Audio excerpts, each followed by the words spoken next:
संदीप ने अपनी माँ के कहने पर गांव में शादी कर ली थी। लड़की का नाम था सुनीता। माँ का कहना था एकदम मॉडर्न बहू नहीं होनी चाहिए, लेकिन उन्हें नहीं पता था कि गांव से आने वाली बहू सुंदर सुशील तो होगी और उसको गांव से बाहर भी निकाल लाएंगे, लेकिन उसके अंदर का गांव कैसे बाहर निकलेगा। शादी के कुछ दिन बाद, माँ टिफिन तो देना जरा। बेटा अब तो स्कूल नहीं ऑफिस जाता है, माँ से नहीं अपनी बीवी से टिफिन मांगा कर। ओके माँ। सुनीता टिफिन ले आओ। एक लो टिफिन, इसके अंदर पिस्ता डाल दिया है। पिस्ता? पिस्ता क्यों? सास जी ने बोला था ना कि आपको पिस्ता बहुत पसंद है। ओहो, मैंने पिस्ता नहीं पास्ता बोला था, पास्ता। पास्ता? कहीं होता है पास्ता? अरे बेटी तू रहने दे, मैं बना दूंगी। अच्छा किया कि पाव भाजी बनाने का नहीं बोला, वरना किसी के पाव बना देती है। सुनीता को बुरा लगता है, लेकिन उसकी नादान हरकतें कम नहीं होती। ऐसे ही एक दिन, अरे तुमने ये क्या लगाया है? अरे आप वो फूस फूस करके लगाते हैं ना, वही। डियो? का दियो? किसको दियो? अरे वही ना जिससे खुशबू आती है। हाँ सही पकड़े हैं। अच्छा लेकर तो आना। कौन सा डियो लगाया तुमने? अभी लेकर आते हैं जी। संदीप की बात मानकर सुनीता अंदर से खुशबू वाला फुसफुस लेकर आती है। ओएमजी! ओएमजी मतलब ओ माय गणेश ना। अरे ओएमजी छोड़ो, ये खुशबू वाला फुसफुस की बात कर रही थी तुम? हाँ इसी की, फिर से सही पकड़े हैं। अरे देवी, लेकिन आप सही नहीं पकड़े हैं, ये डियो नहीं है। डियो नहीं है तो क्या लियो है? अरे ये रूम फ्रेशनर है, जिसको कमरे में छिड़कते हैं, खुद पर नहीं। कोई बात नहीं, माँ कहती थी आत्मा किराएदार है, शरीर एक किराए का कर्म। हम शरीर पे ये डाल लिए तो क्या फर्क पड़ जाएगा। अरे बहू, ओ बहू, मेरे लिए फल तो ले आ, फिर मैं बाजार जाऊंगी। सुनीता अपनी सास के लिए फल लेकर आती है। अरे बेटा, पपीता, तरबूज और सेब फल ऐसे कैसे खा लूं? काट कर तो ले आ। माँ जी, मेरे गांव में तो खेत से उठा के सीधा खा लेते हैं। अरे ये तेरा गांव नहीं है ना।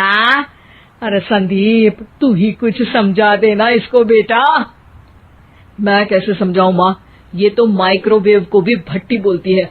कल मैंने बोला हाय कैसी हो, तो बोलती है किसी को हाय नहीं लगानी चाहिए।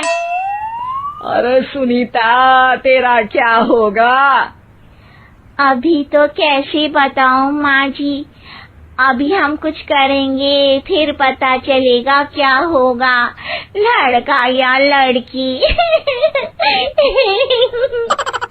हे भगवान, कहाँ से आ गई है?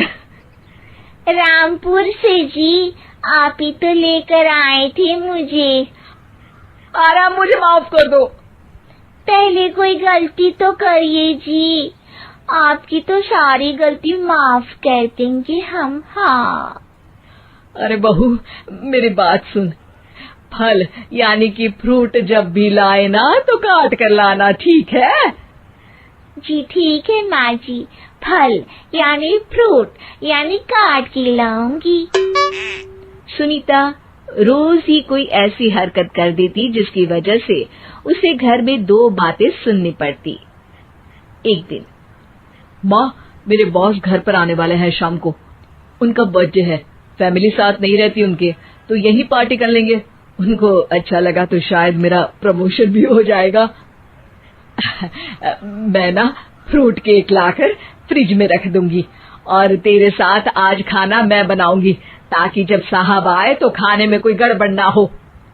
शाम को जब सारी तैयारियां हो जाती है, संदीप के साथ बड़े साहब भी घर आते हैं। फ्रूट केक तो ले आना बहू, फिर खाना खाएंगे। अरे इस सब की क्या जरूरत थी, आपने बुलाया वही काफी है। सर, आपका परिवार शहर में नहीं है तो हम ही आपके परिवार जैसे हैं सर। इतने में ही सुनीता फ्रूट केक लेकर आती है और बड़े साहब की टेबल पर रख देती है, और जैसे ही केक के ऊपर का बॉक्स हटाती है, ओह, ये क्या है? केक तो कटा हुआ है। मैं तो ऐसा नहीं लाई थी। आप मुझे शाबाशी दे सकती है माँ जी, मैंने ही केक काट दिया। आपने कहा था ना, फल यानी फ्रूट यानी हमेशा काट के लाना, तो फ्रूट केक भी तो फ्रूट ही है ना, तो मैंने पहले ही काट लिया। हूँ ना मैं समझदार। अरे बहू, ये क्या किया? केक हमेशा वही काटता है जिसका जन्मदिन होता है। तुझे एक बात भी समझ नहीं आती, एक नंबर की बेवकूफ है। पूरा माहौल बिगड़ चुका था। संदीप को लगने लगा था कि साहब उसे प्रमोशन तो दूर की बात है, कहीं डिमोशन ना दे दे, लेकिन साहब बीच में ही बोल पड़ते हैं। अरे कोई बात नहीं, ये इनकी बेवकूफी नहीं है, इनका भोलापन है। बेटा आप कहाँ से हो? रामपुर गांव से। अरे वाह, गांव से? फिर तो आपके गांव में ताजे फल और सब्जियां मिलते होंगे। हाँ, सही पकड़े हैं। हम तो काटते भी नहीं, सीधा खा लेते हैं। मैं ना एक बार तुम्हारे गांव घूमने जरूर चलूंगा। क्यों संदीप, ले चलोगे ना? मुझे गांव घूमना बहुत पसंद है। बस फिर क्या था, संदीप और सास दोनों खुश हो गए, क्योंकि साहब को सुनीता ने गांव की बात करके खुश कर दिया था।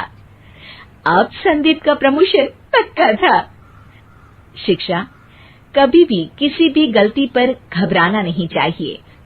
हो सकता है कि उस गलती की वजह से आगे